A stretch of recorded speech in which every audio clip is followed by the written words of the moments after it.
రోజూ మనం సమానత్వం, ఈక్వాలిటీ లాంటి పదాలు వింటూనే ఉంటాం. కానీ మన రాజ్యాంగం ప్రకారం దీని అసలు అర్థమేంటి?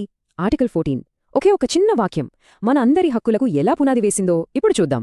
ఇది కేవలం ఒక రూల్ కాదండి, ఒక శక్తివంతమైన ప్రామిస్. ఆర్టికల్ 14ను సరిగ్గా అర్థం చేసుకోవాలంటే మనం ఈ ఒక్క ప్రశ్నతో మొదలుపెట్టాలి. అందర్నీ ఒకేలా చూడటమా, లేకపోతే అందర్నీ న్యాయంగా చూడటమా? ఈ రెండు ఆలోచనల మధ్య ఉన్న తేడాలోని ఆర్టికల్ 14 అసలు పవర్ దాగి ఉంది. అసలు సమానత్వం అంటే ఏంటి? పదండి చూద్దాం.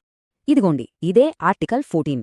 చూడ్డానికి చాలా సింపుల్గా ఉంది కదా, కానీ ఇక్కడ వ్యక్తి అనే ఒక్క పదం చాలా చాలా కీలకం. అంటే ఏంటి?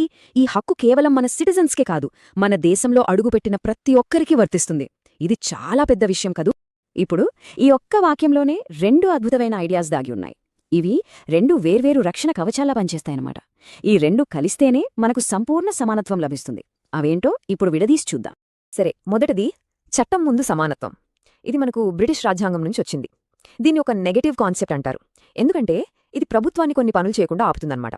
చూడండి, చట్టం ముందు అందరూ ఒకటే, ఎవ్వరూ గొప్ప కాదు, ఎవరికీ స్పెషల్ ట్రీట్మెంట్ లేదు అని. ఇది ప్రభుత్వానికి ఒక లక్ష్మణరేఖ గీస్తోంది. ఇక రెండోది చట్టాల ద్వారా సమాన రక్షణ. ఇది అమెరికన్ రాజ్యాంగం నుంచి తీసుకున్నది. ఇదొక పాజిటివ్ కాన్సెప్ట్. అంటే ఒకేలాంటి పరిస్థితుల్లో ఉన్న వాళ్ళందర్నీ ఒకేలా చూడాలి. అవసరమనుకుంటే ప్రభుత్వం వేర్వేరు గ్రూప్స్ కోసం వేర్వేరు చట్టాలు కూడా చేయొచ్చు. ఒక్క నిమిషం, ప్రభుత్వం వేర్వేరు గ్రూప్స్ కోసం వేర్వేరు చట్టాలు చేయొచ్చు అంటే అది సమానత్వానికి విరుద్ధం కాదా? మంచి ప్రశ్న. ఇక్కడే మన కోర్టులు ఒక ఫెయిర్నెస్ ఫిల్టర్ను వాడతాయి.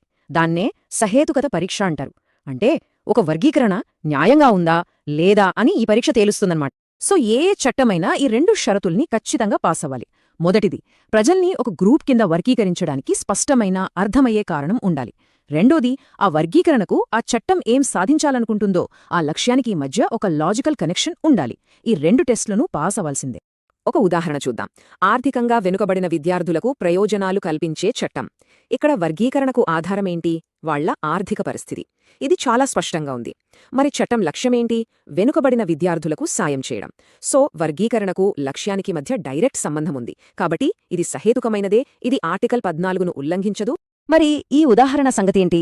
కేవలం సోమవారం పుట్టిన వాళ్లకే ప్రభుత్వ ప్రయోజనాలు ఇవ్వటం. ఇక్కడ వర్గీకరణ పుట్టినరోజు. మరి దీనికి చట్టం లక్ష్యానికి ఏమైనా సంబంధముందా? అస్సలు లేదు. ఇది పూర్తిగా అర్ధరహితం, ఏకపక్షం. అందుకే ఇలాంటి చట్టం రాజ్యాంగ పరీక్షలో ఘోరంగా ఫెయిలవుతుంది. చూడండి, ఆర్టికల్ 14 అనేది ఒక రాయి మీద చెక్కిన శాసనం కాదు. అది ఒక జీవనది లాంటిది.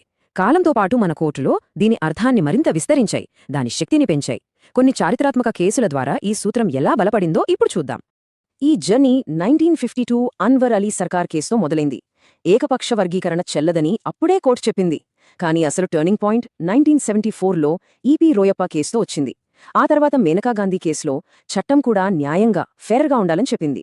ఇక ఫైనల్గా 2017 షయారా బానో కేసులో ట్రిపుల్ తలాక్ను రద్దు చేస్తూ ఏకపక్షంగా ఉన్న ఏ చట్టమైనా చెల్లదని సుప్రీంకోర్టు స్పష్టం చేసింది.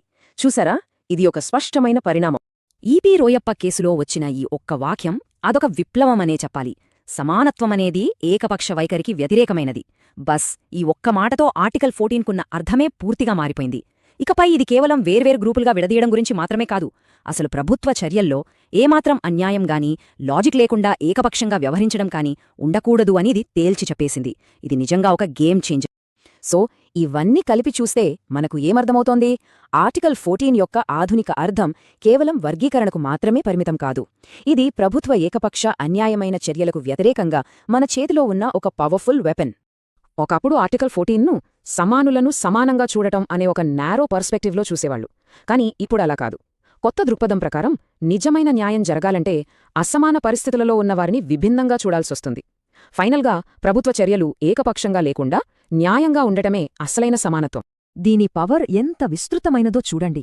ఇది కేవలం పార్లమెంటు చేసే చట్టాలకే కాదు, ప్రభుత్వం తీసుకునే ప్రతి నిర్ణయానికి, అధికారుల చర్యలకు, చివరకు వారి విచక్షణ అధికారానికి కూడా వర్తిస్తుంది. ఇది వివక్ష మరియు ప్రభుత్వ ఏకపక్ష వైఖరి నుండి మనందరికీ ఒక రక్షణ కవచం లాంటిది. కాబట్టి ఫైనల్ థాట్ ఏంటంటే, సమానత్వమంటే ప్రభుత్వ ఏకపక్ష విధానాలను వ్యతిరేకించడమే అయితే, ఈ శక్తివంతమైన రాజ్యాంగ సూత్రం మన సమాజంలోనే ఇంకా ఏ అన్యాయాలను ప్రశ్నించగలదో ఆలోచించాల్సిన విషయం కదూ.